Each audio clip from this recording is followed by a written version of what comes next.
Alors voilà, je vais vous présenter un peu une introduction au livre des rois, hein, 1, 2 rois. D'abord, parlons du titre et de la présentation, de l'auteur et de la date, du contexte historique du texte, et ensuite quelques conclusions et thèmes de ce livre des rois. Alors, dans le cadre du titre et de la présentation, dans les plus anciens manuscrits hébreux, ces deux livres des rois n'en formaient qu'un seul, comme d'ailleurs on a vu pour Samuel, et comme aussi c'est le cas pour les chroniques. La division entre les deux livres a été introduite par les traducteurs grecs, qu'on appelle les Septante, d'où elle a passé à la traduction latine, la Vulgate, et de là dans nos traductions françaises. C'est d'ailleurs aussi le cas pour les chroniques, comme je l'ai dit tout à l'heure.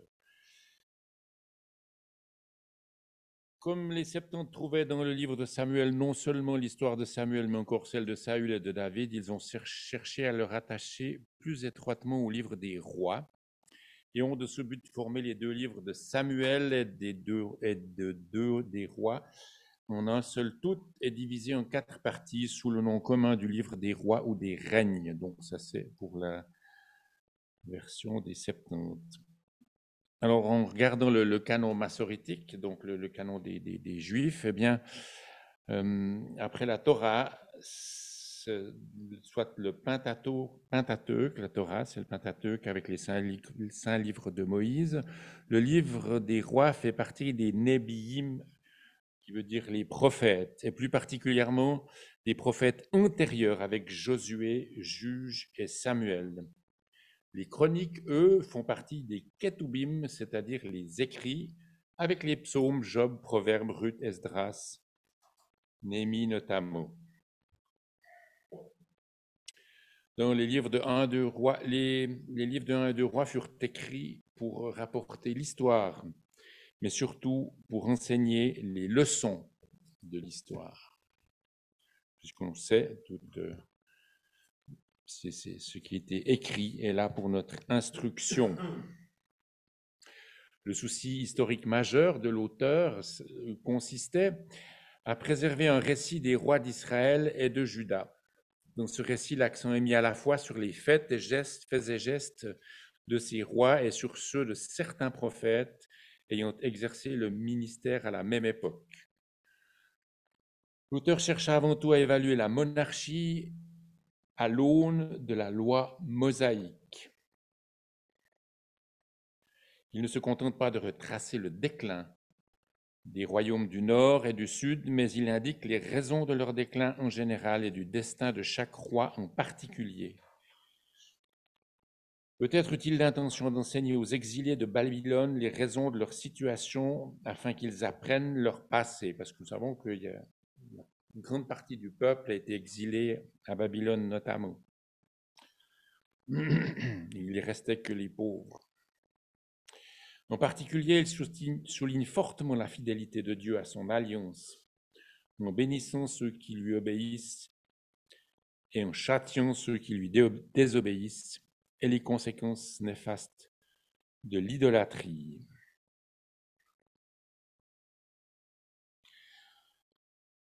Dans les chroniques, en principe, les deux chroniques, ça rapporte l'histoire de presque la même période de 1-2 rois. Donc, le deuxième livre des chroniques se rapporte à l'ensemble de 1-2 rois. Un chronique inclut les généalogies qui conduisent à David, la mort de Saül, le règne et la mort de David. Cependant, les buts et les thèmes de ces deux récits sont différents et de façon significative. L'auteur des chroniques était plus intéressé par les rois de Juda, tandis que les rois à la fois d'Israël et de Juda intéressaient davantage l'auteur de 1-2 rois.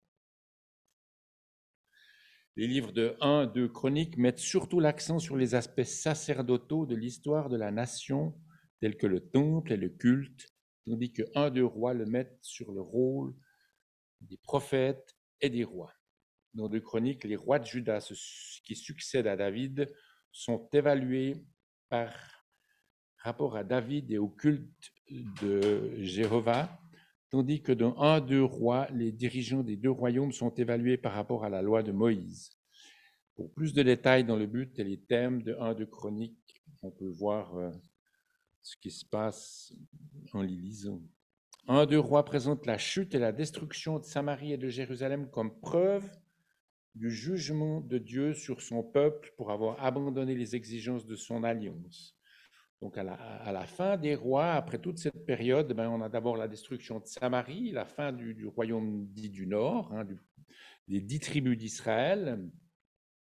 Et puis, ensuite, il y a eu Jérusalem qui a été détruit. Et ça, c'est vraiment des preuves du jugement de Dieu sur son peuple. Le but de 1 Chronique qui consiste à montrer l'élection et la protection divine du peuple, de l'alliance, par l'intermédiaire de David, à la fois roi et sacrificateur messianique. En ce qui concerne l'auteur et la date de la composition de ce livre, on peut dire que, bien que la tradition rabbinique dise que c'est Jérémie qui serait l'auteur du livre des rois, ce n'est pas vraiment certain. En effet, le dernier événement qui est relaté a pour cadre Babylone. Et or, Jérémie ne s'est pas rendu à Babylone, mais en Égypte. Et il aurait été âgé d'au moins 86 ans et à cette date-là. En fait, l'identité de l'auteur n'a jamais été dévoilée. Et, étant donné l'importance accordée au ministère prophétique dans le texte, il s'agissait vraisemblablement d'un prophète anonyme de l'Éternel en exil à Babylone. Voilà, c'est ce qu'on trouve dans les commentateurs qui en a confiance. Les livres des rois ont dû être composés entre 561 et 538 avant Jésus-Christ.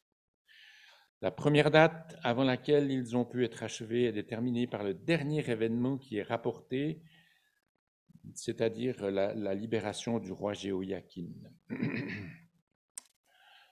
Le livre des rois se termine par cette libération par le roi de Babylone, Évin-Mérodach, qui accéda au trône vers 560 avant Jésus-Christ. Le livre a probablement pris sa forme définitive peu après cette date, même si certaines parties ont pu être écrites avant. On en veut pour preuve les références répétées des chroniques des rois de Juda et d'Israël. Il n'aurait pas été facile d'avoir accès à ces chroniques royales si ce livre avait été écrit pendant l'exil à Babylone. De plus, l'expression « jusqu'à ce jour » apparaît régulièrement et montre que certaines circonstances et situations avaient toujours en cours en terre d'Israël au moment de la rédaction de ces passages. Dans le contexte historique, quand Salomon accéda au trône en 971 avant Jésus-Christ, Israël ne subissait aucune menace militaire sérieuse de la part de ses voisins. L'Égypte et la Syrie étaient tous deux faibles. Du point de vue géographique, les événements dans le livre des rois ont pour cadre principal le territoire d'Israël depuis Dan jusqu'à Beer-Sheba, c'est-à-dire depuis le nord, quasiment vers le Liban, jusqu'à Beer-Sheba qui est déjà dans le désert au sud. Ah non? Oui, c'est ça. Au sud du Juda.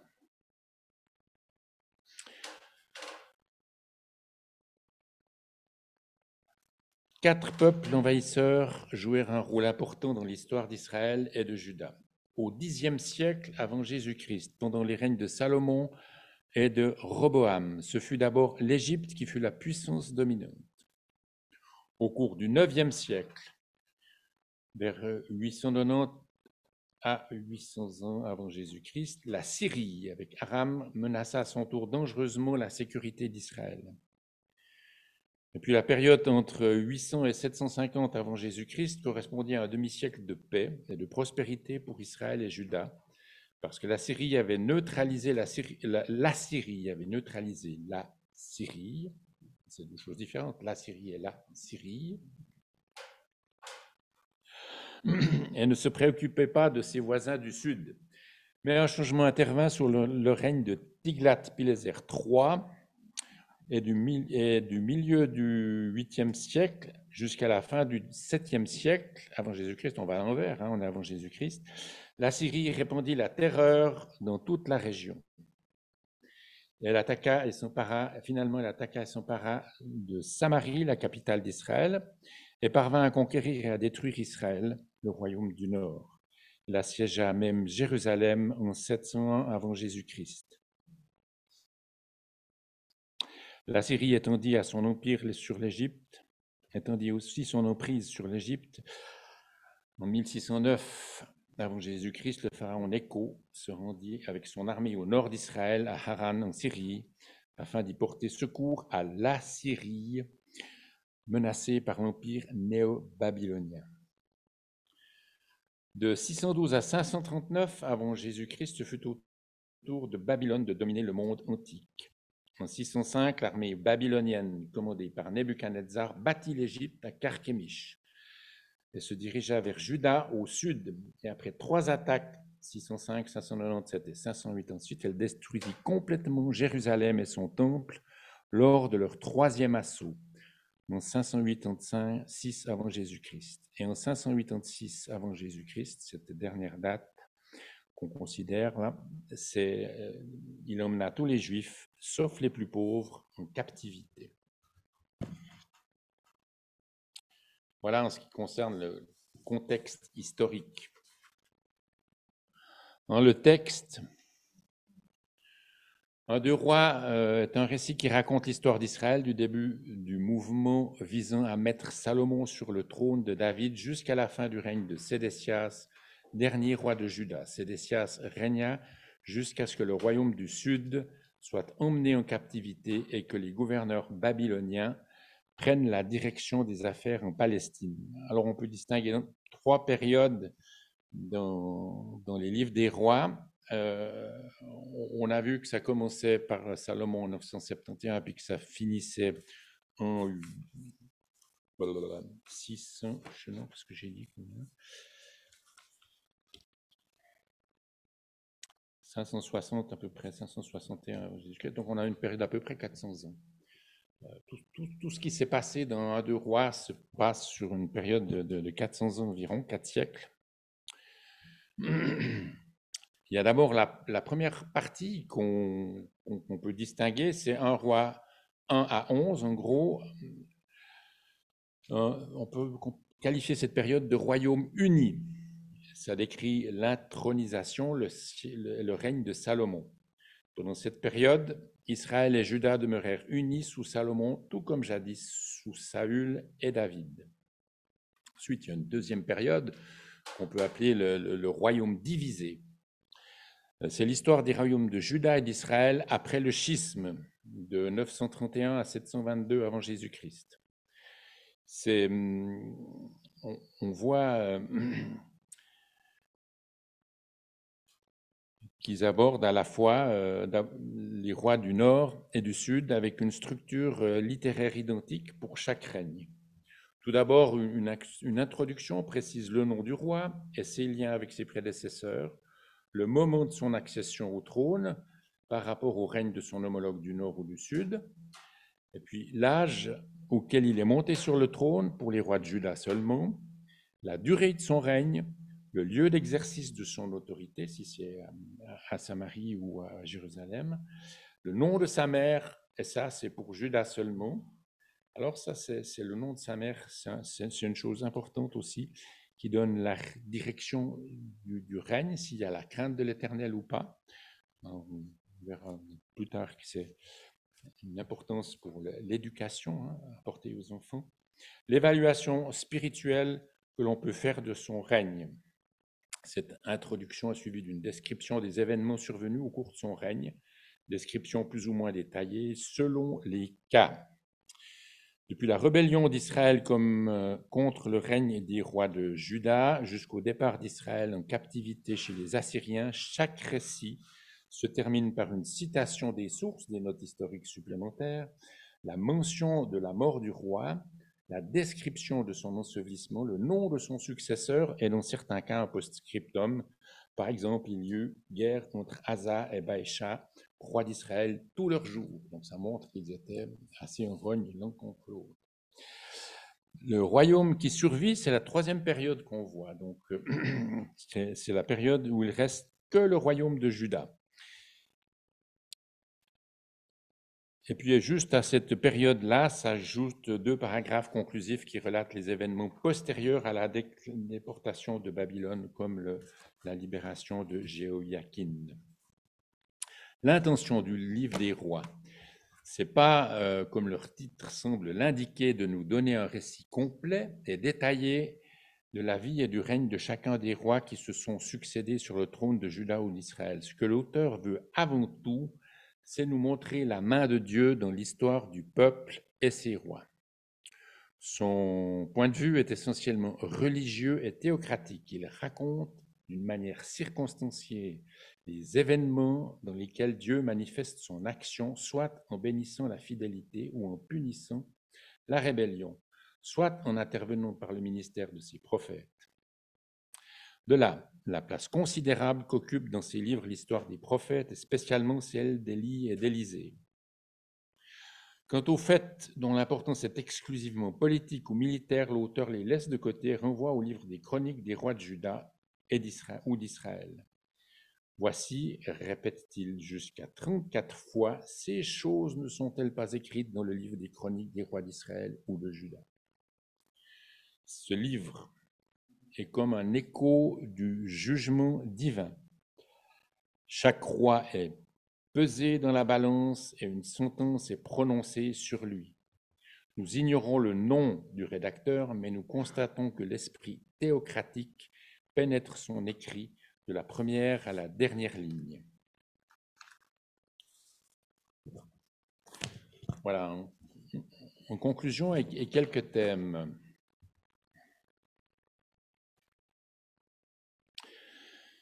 Ces livres de 1-2 rois, tout comme les autres livres historiques de l'Ancien Testament, ne furent pas écrits simplement pour rapporter des faits significatifs ou historiques, mais pour révéler et conserver les leçons spirituelles qui ont une valeur permanente encore aujourd'hui. Dans 1-2 rois, ce fait se voit par exemple dans l'intérêt de l'auteur pour les prophètes aussi bien que pour les rois. Dieu se révèle à lui-même ainsi que son message en communiquant avec et par ses serviteurs, les prophètes. Dieu révéla aussi par les événements de l'histoire les conséquences inéluctables découlent d'une part de la foi et de l'obéissance, d'autre part de l'incrédulité ou de la désobéissance.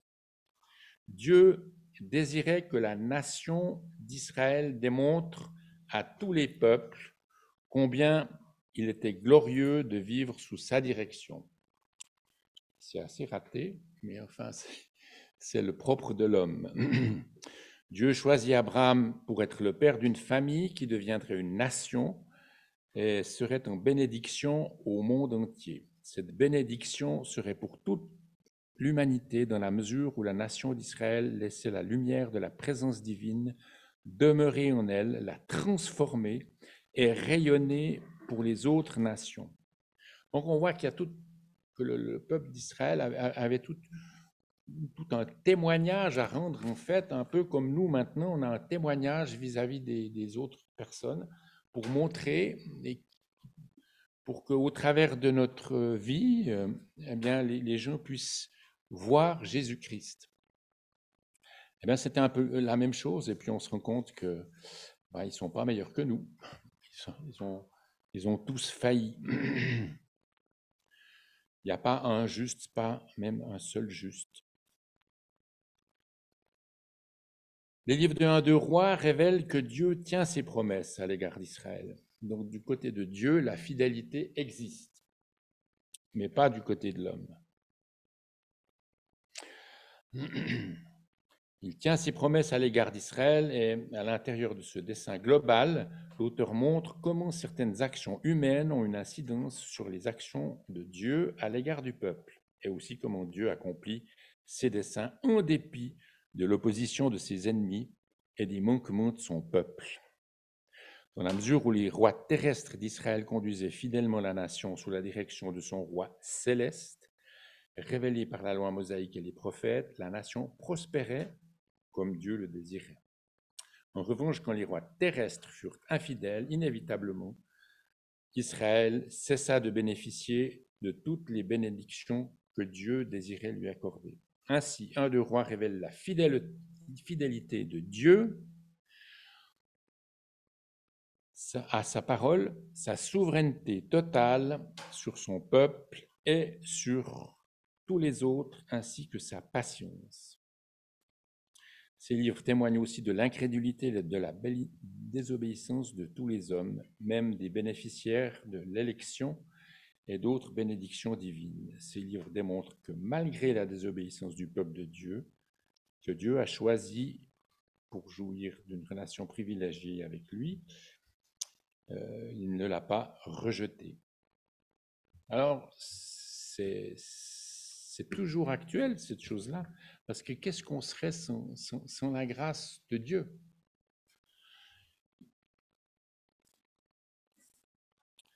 Alors, dans ce livre de 1 Rois, on voit plusieurs événements ou plusieurs choses qui se sont passées. Des choses marquantes, il y a eu le règne de Salomon. Salomon était un roi qui était le plus sage. Il a administré ses États avec beaucoup de sagesse. Il s'entoura de fonctionnaires compétents. Il y a eu une promesse de Dieu pour lui.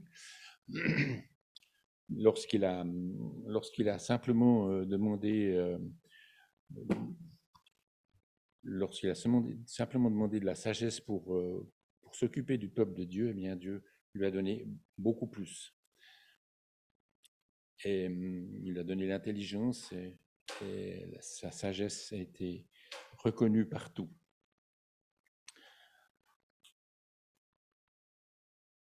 Et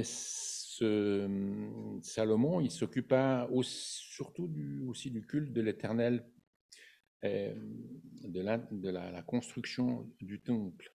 Alors, lors de cette construction du temple, il a invoqué la bénédiction de Dieu. Et ça, c'est peut-être un des faits assez marquants de la vie de Salomon. Il a passé 7 ans à construire ce temple et il s'est tenu devant l'autel de l'Éternel en face de toute la congrégation d'Israël.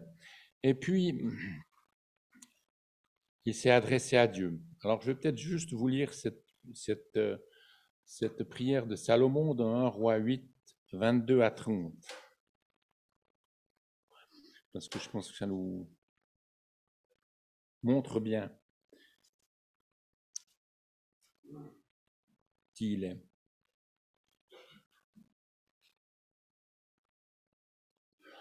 Et Salomon se tint devant l'autel de l'Éternel en face de toute la congrégation d'Israël et étendit ses mains vers les cieux. Et dit: Éternel, Dieu d'Israël, il n'y a point de Dieu comme toi, dans les cieux en haut et sur la terre en bas, qui garde l'alliance et la bonté envers tes serviteurs qui marchent devant toi de tout leur cœur. Et toi, tu as gardé envers ton serviteur David, mon père, ce que tu lui as dit. Tu as parlé de ta bouche et de ta main tu as accompli ta parole comme il paraît aujourd'hui. Et maintenant, Éternel, le Dieu d'Israël, garde envers ton serviteur David, mon père, ce que tu lui as dit en disant: tu ne manqueras pas devant ma face d'un homme assis sur le trône d'Israël, si seulement tes fils prennent garde à leur voie pour marcher devant moi comme tu as marché devant moi. Et maintenant, ô Dieu d'Israël, je te prie que tes paroles que tu as dites à ton serviteur David, mon père, soient fermes. Mais Dieu habitera-t-il vraiment sur la terre? Voici, les cieux et les cieux des cieux ne peuvent te contenir, combien moins cette maison que j'ai bâtie. Cependant, Éternel, mon Dieu, aie égard à la prière de son serviteur et à sa supplication pour écouter le cri et la prière que ton serviteur t'adresse aujourd'hui, pour que tes yeux soient ouverts nuit et jour sur cette maison, sur le lieu dont tu as dit: mon nom sera là, pour écouter la prière que ton serviteur t'adressera en se tournant vers ce lieu-ci, et écoute la supplication de ton serviteur et de tout ton peuple Israël, qu'ils t'adresseront en se tournant vers ce lieu-ci. Toi, écoute dans le lieu de ton habitation dans les cieux, écoute et pardonne. Donc cela montre bien que Salomon avait à cœur de servir l'Éternel et qu'il avait à cœur que tout le peuple serve l'Éternel. Mais on voit que par la suite, eh bien, il s'est laissé aller à construire des hauts lieux pour les idoles de ses femmes.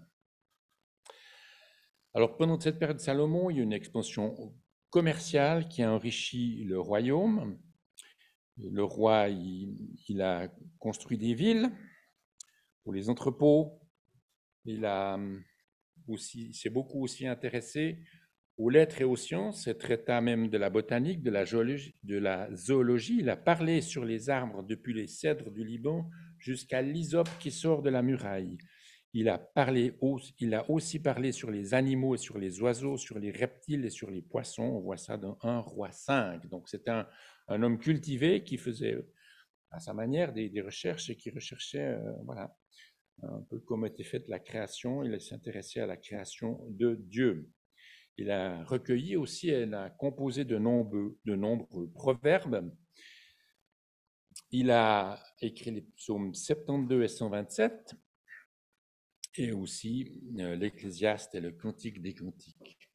Donc il a beaucoup écrit, et puis c'est toujours d'actualité ce qu'il a écrit. On aimerait bien des fois qu'il se soit souvenu de ce qu'il avait écrit, hein, surtout la fin de sa vie, mais voilà, c'est un homme comme nous, hein. Il n'est pas meilleur. La magnificence de sa cour, de sa table, le luxe dont il s'entourait lors de ses déplacements correspondait à ses revenus, à sa puissance politique. On accourait de loin pour entendre ses propos pleins de sagesse. La reine de Sheba vint à Jérusalem afin de poser au roi des questions difficiles. Mais vers la fin de sa vie, Salomon désobéit aux ordres de Dieu. Il eut un harem de près de 1000 femmes. Beaucoup d'entre elles étaient des princesses livrées au roi d'Israël comme gage de pacte politique. Salomon se laissa persuader par ces étrangères idolâtres d'ériger des sanctuaires à leur Dieu. Et l'Éternel châtia cette apostasie du souverain en ne laissant à sa dynastie qu'une fraction du royaume. Le prophète Akija de Silo annonça à Jéroboam, serviteur de Salomon, que Dieu lui donnerait 10 tribus. On voit ça dans 1 Roi 11. Mais Jéroboam ne les obtint pas avant l'avènement de Roboam, le fils de Salomon. Donc, déjà pendant son règne, Akija a annoncé à Jéroboam qu'il fractionnerait le royaume. Salomon pécha aussi par son luxe, qui le contraignit à lever de lourds impôts. Ces charges ébranlèrent la confiance des Israélites en leur roi et suscitèrent plus tard des rébellions. Alors, comme on vient de considérer la vie de David, hein, à travers de 1, 2 Samuel, on se rend compte que la différence avec Salomon, c'est que Salomon n'a pas su revenir à Dieu comme David l'a fait. David a toujours eu besoin de sa relation avec Dieu, même après ses plus graves péchés. Et il est toujours revenu à Dieu. Il s'est toujours humilié, il s'est toujours repenti. Il a recherché à retrouver cette relation de confiance avec Dieu, et même le fait de pouvoir le louer et de pouvoir venir dans sa maison le louer. Et ça, c'est une des caractéristiques de David que Salomon n'a pas recherché à la fin, semble-t-il. Alors, pour nous, est-ce qu'on a suffisamment de conscience de qui est Dieu? On en a parlé un peu ce matin, hein, se rappeler que Jésus est vraiment ressuscité, que c'est quelque chose de formidable, d'extraordinaire, auquel peut-être on a tendance à oublier, c'est humain. Alors, qui est Dieu? Qui est sa grandeur, sa sainteté, sa justice, son amour, sa grâce? Parce que Dieu est un Dieu de grâce, malgré tout ce qu'on voit là. C'est vraiment un Dieu de grâce. Et puis, est-ce que j'ai suffisamment de conscience vraiment de qui il est? Et puis, est-ce que j'ai vraiment conscience que pour retrouver le chemin et la communion avec lui, je dois passer par la confession et me repentir. Si nous confessons nos péchés, il est fidèle et juste pour nous pardonner, c'est aussi encore aujourd'hui. Alors ensuite, je vais peut-être aller un peu plus vite parce que le temps avance, il y a la construction du temple qu'il a faite, Salomon, parce que David avait déjà tout préparé. David avait déjà récolté des grandes sommes d'argent, et puis il avait récolté des matériaux aussi. Alors il a mis à la disposition de Salomon, et Salomon ensuite, après la 4e année de son règne, il a construit le temple il a besoin de 7 ans et demi pour le faire. Le temple, il était élevé sur la colline de Morija, sur l'emplacement de l'aire d'Ornan le Jébusien. Le plan du temple reproduisait celui du tabernacle, mais les dimensions étaient doubles. Il avait 2 parvis et le peuple se tenait dans la cour extérieure. En 587 avant Jésus-Christ, les Babyloniens s'emparèrent de Jérusalem, ils pillèrent ce temple et l'incendièrent. On voit ça dans 2 Rois 25. Ça veut dire que moins de 400 ans après sa construction, le temple est en ruine. Alors, il y a aussi dans ce livre, je vais passer rapidement, Élie, dont le nom est Mon Dieu et l'Éternel. Ce livre des rois nous le fait connaître, ce grand prophète. Ce grand prophète qui a fait aussi de grands miracles et puis qui a défendu l'Éternel et qui a aussi prié pour qu'il ne pleuve plus. Et puis, il n'a plus plu pendant 3 ans. Et puis ensuite, il y a eu cette scène du mont Carmel où il a fait venir tous les prophètes de Baal et puis où il a offert des sacrifices. Et lui, il a mis beaucoup d'eau dessus. Il a demandé que le feu de l'Éternel passe dessus. Et l'autel sur lequel il avait mis son offrande a été brûlé par le feu et pas celui des prophètes de Baal. Alors, c'était l'occasion vraiment de démontrer que l'Éternel est Dieu. Et puis le peuple l'a reconnu. Élie n'est pas mort, il est monté au ciel dans un tourbillon. Et puis dans le Nouveau Testament, on peut lire que Jean-Baptiste est venu avec l'esprit et la puissance d'Élie. Et puis sur la montagne de la transfiguration, Élie, représentant les prophètes de l'Ancien Testament, apparut pour honorer Jésus. Alors, il y a 3 thèmes théologiques qui apparaissent dans le livre des rois. Le Seigneur a jugé Israël et Juda pour leur désobéissance et à sa loi. Il y a, je ne veux pas vous lire tout le texte, mais je vais peut-être lire un verset de Romains 3, 20. On voit que la loi, elle était là pour qu'on ait la connaissance du péché. Et on sait que la loi ne peut pas justifier, la loi, elle ne sauve pas. C'est la grâce de Dieu qui sauve. Et ça, c'est vraiment en opposition avec ce que l'on pourrait penser souvent, c'est qu'il fallait absolument suivre la loi, il fallait faire des œuvres de loi pour être sauvé. C'est une pensée humaine, mais non. Et dans la prière de la dédicace du temple, ça c'est rapporté dans les chroniques. L'Éternel est apparu à Salomon, il lui a dit qu'il avait entendu sa prière, et puis il lui a dit, si le peuple qui est appelé de mon nom s'humilie et prie et cherche ma face et revienne de ses mauvaises voies, moi aussi j'écouterai des cieux et je pardonnerai le péché et je guérirai leur pays. Et on se rend compte que même de ce temps-là, la grâce de Dieu était active et Dieu était à disposition, Dieu était prêt à pardonner. Dieu il ne souhaite pas juger Israël et Juda pour leur désobéissance, mais c'est le fait qu'ils se soient égarés, qu'ils se soient retirés de l'Éternel.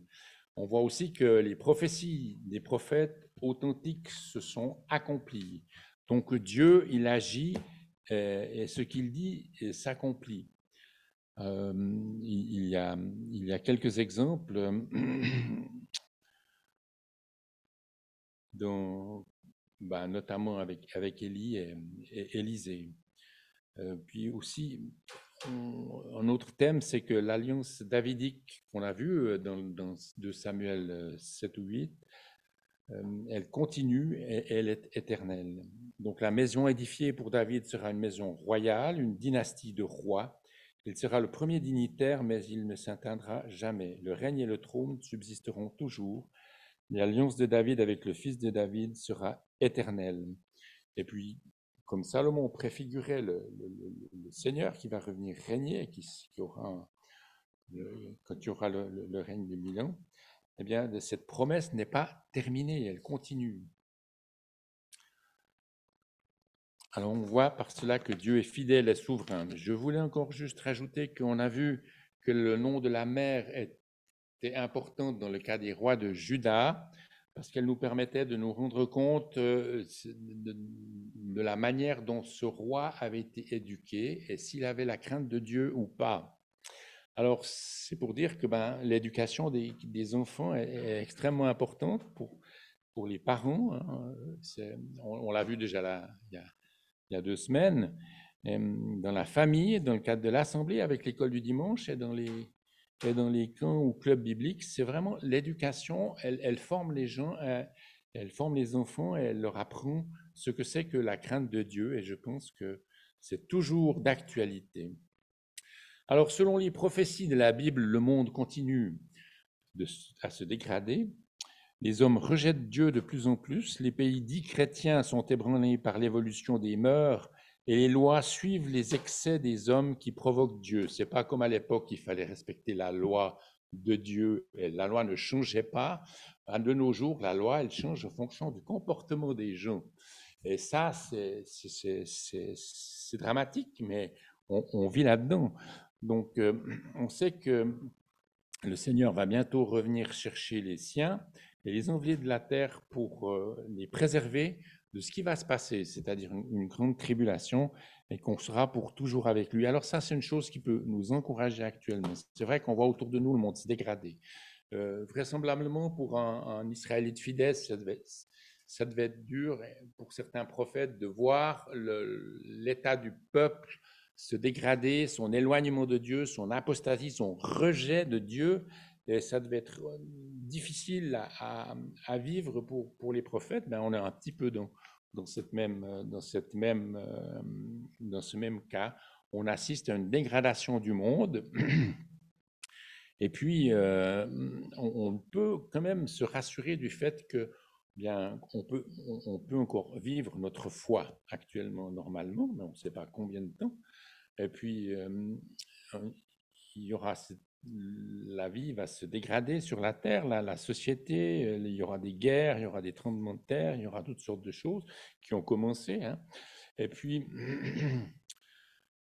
on a cette certitude de pouvoir être toujours avec notre Seigneur, alors que ça puisse nous encourager, que même si on voit tous ces rois, et je pense que c'est écrit pour notre instruction, comme c'est dit dans la Bible, on peut croire.